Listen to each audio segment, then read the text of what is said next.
Justice Daniel Odumbe, operating in Asea Magistrate Court, today issued a court order barring Raila Amolo Odinga from attending and grazing the famous annual Luo festival dubbed Pena.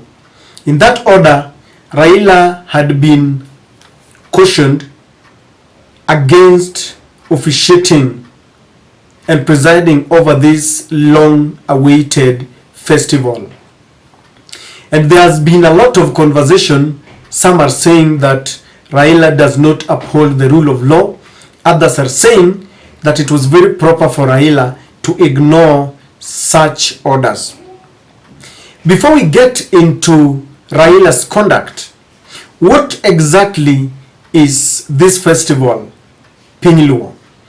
I want us very briefly to understand that this is an event that can be equated to things like Mulembe Day, the Ramogi Day, where people converge together to celebrate the tradition and culture of a certain community. This event is aimed at bringing the Luos in Kenya together through a convergence of various stakeholders.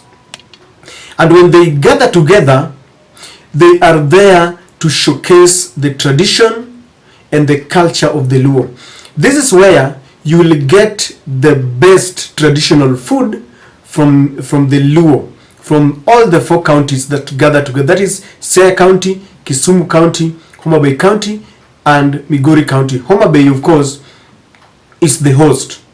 So traditional food like alia, ngege, obambo, alotde, kurakeo, the way others call it, you will find them there.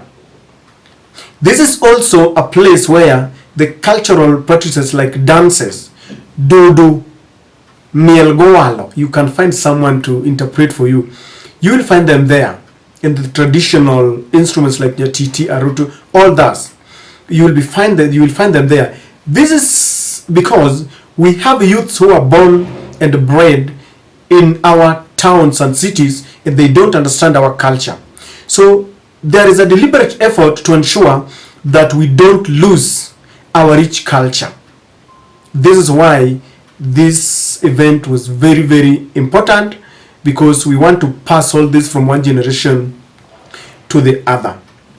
It is also important to note that the 4 counties come together to showcase what they have in terms of a potential tourist attraction.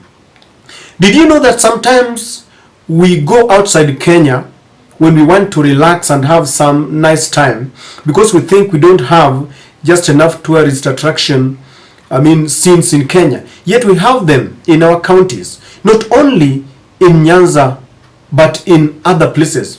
Whether you go to Mount Kenya, you go to Coast Northeastern, there are wonderful scenes, beautiful hotels, beaches, but because we don't take time to market them properly in Kenya and abroad, people don't know that there are people who live even within those counties, and they don't know that we have the best beaches and hotels and scenes that can really attract. So the 4 counties are given a chance to try and showcase what they have.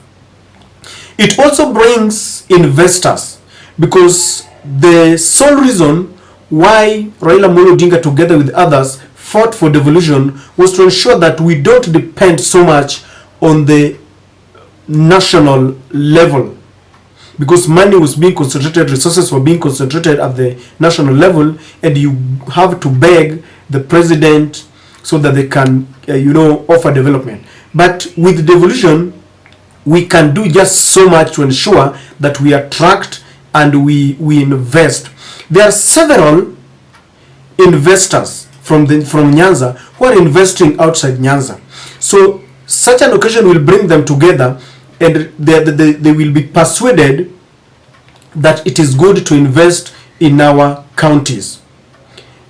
In the past, Luos who have got money have invested in other cities, and not only Luos. You'll find that we have prominent investors from maybe Coast who are still investing in Nairobi, or others who are supposed to invest from in northeastern, but they still want to concentrate their resources jijini. So they are being persuaded to go and invest back at home. The other thing that is happening, it is meant to bring together Luos, because from time immemorial, unity has been the foundation of coexistence within the Luo land, socially, politically, name it.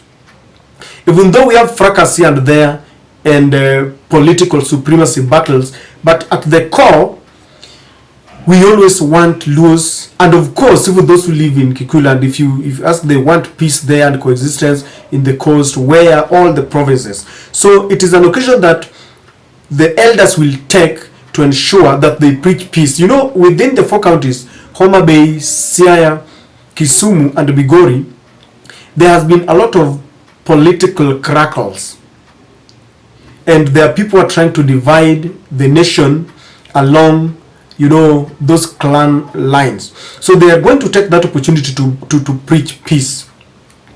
The other thing that was meant to happen today, Raila was going to unveil the new chairman of the Luo Council of Elders, otherwise known as KIR.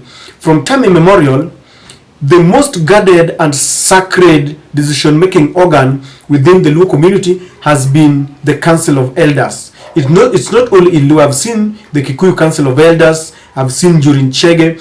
Every ethnic community have got their own Council of Elders, those who are supposed to bring order and sanity within the community. In fact, before the introduction of Christianity in Kenya, Luos used to be guided by spirits, and I believe many other African communities, where they used to consult their God. They believed in a supernatural, you know, being somewhere.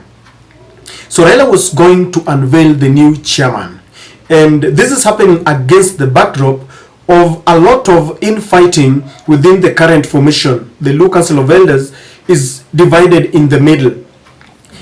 We had our K who died, the Honorable Otondi, who died, and in his place temporarily was taken by one called Nyandiko Ongandi.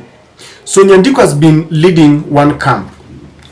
The problem with the Council of Elders, whether in Kisii, in Coast, in Kikuyu, is that they have abandoned their sacred duty.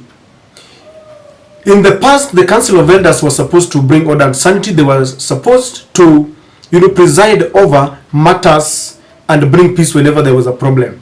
But our Council of Elders today have condescended too low. They have become so cheap. They are being bought like cattle in a market, and they operate within political affiliations. And this has really rubbished the significance of the Luo Council of Elders, the significance of the Council of Elders within even in other regions. I have seen the Kikuyu Council of Elders speaking with the 2 different camps. Today they installed someone as their king.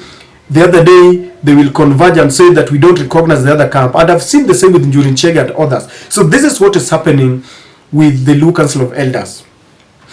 The most shocking thing to me, I was talking to an elder and he was telling me that never before have we witnessed a situation where Council of Elders from a community would embrace a leader from another community to come and influence them. Let me be very precise. The faction that is led by Nyandigo has swore their allegiance to William Samoei Ruto. They are playing politics. And the other group that is allied to the late Otondi are sticking with Raila Amolo Odinga. And so they have allowed politics to infiltrate in a very sacred formation that is not supposed to play politics. Now, kindly note that there is a thin line between political formations like ODM and the Luo Council of Elders. Why? Both of them aim at uniting Luos. They don't want fracas. They always operate together. Now, there has been a lot of fighting, and I think they have decided that they are going to appoint or elect the members of the council and unveil one chairman or their leader, Kerr. With this controversy, the group that is led by Nyandiko, and there are about 9 members, went to court in Siaya Magistrate Court, and Justice Daniel Odumbe barred Raila from attending because the Nyandiko side fears not what is happening, not the cultural side of it, not what is going to what they are going to showcase in that line, but they fear that another person is going to be installed. Now, Raila knew what was happening and he decided to disobey the court order. Why do you think Raila disobeyed the court order? There are only 3 reasons why Raila disobeyed the court order. Number 1 is because of the political interference. Raila understands very well that there is a hidden hand of William Samoei Ruto here. William Ruto is infiltrating Raila's backyard. He's trying, but everything is not working. He buys people like Meguna, Jalango, all those Luo, leaders. It's not working because the citizens and Luos are sticking with Raila. So you take one leader, the constituent is still there. Now he is trying to infiltrate the Council of Elders to demean Raila and to frustrate him and to humiliate him, that it is now going to be seen that the Council of Elders do not embrace Raila. And he wants to paint Raila as someone who is interfering with the cultural and the tradition that is supposed to be very independent. And this is why they have gone to court, and Raila knows very well that these people are working for someone. Number 2, money had been used, resources. This is something that had been planned, it had been marketed, it was being announced in all the social media places, in all the vernacular stations. People were ready for it. They invited guests, the tents and everything. If they wanted to bar Raila, they would have done this some days before so that you don't interfere with people. You cannot wait for this day, and I think Raila got this news when he was flying. He was en route to Homabay, and then all of a sudden you tell them that we have a court injunction. That could not work, and in this sense, sometimes we have to ignore court orders and defy them. We knew very well that when for you to organize such a function, millions of shillings are used because there are stakeholders, there are people who come up to invest in it, there are people who pull their money and resources so that this can happen. And so with this, we could not just allow this money to go to waste, because as I told you, the Luo has a very rich culture. There was a lot of food that had been organized, the dancers and everything, and guests had been invited, and so this could not happen. We could not just allow. Raila had to defy. Number 3, convenience and inconvenience.